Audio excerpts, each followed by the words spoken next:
So I had a close call the other day when I was using my utility knife to cut some strapping that was on a pallet, and kind of got myself a little bit. Kind of scary.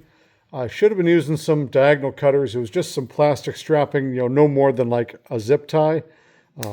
So I went out and got a couple extra pairs of diagonal pliers or diagonal cutters. These were ones that I had in my toolbox and I wasn't using them. These Craftsman ones I like, mostly because they're super inexpensive. So if you buy 2 or 3 of them, just keep them in your workspace, and somebody takes them, it doesn't matter. They can take them all they want. But good handles on them. And the most important thing is, if I'm using these like a fool with my fingers in the middle, I'm not smashing my fingers when I cut with them. You should grab them like that, but you want to open them and make repetitive cuts. You're going to put a finger on the bottom to do it. These are pretty loose, easy to open and close, which is nice. And they chop stuff fine. You already saw a zip tie. It's funny, I've seen some of these that will struggle with zip ties.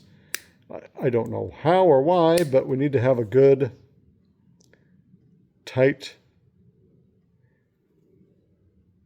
connection here on the end that comes to a point, which these do have.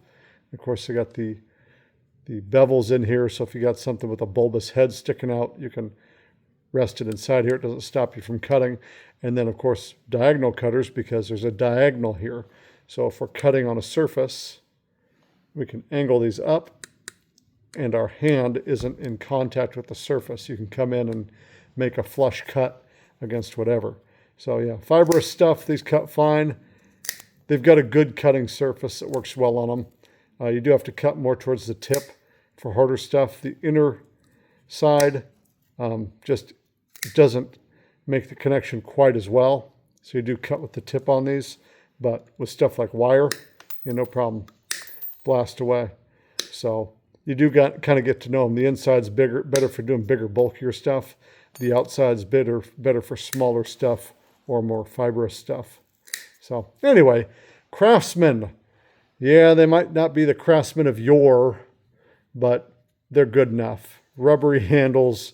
I don't know. They make these things just fine. Just buy yourself some cheap diagonal cutters like these and throw them in every workbench you have, and avoid Lannistering yourself with a utility knife. So, yep, decent tool there.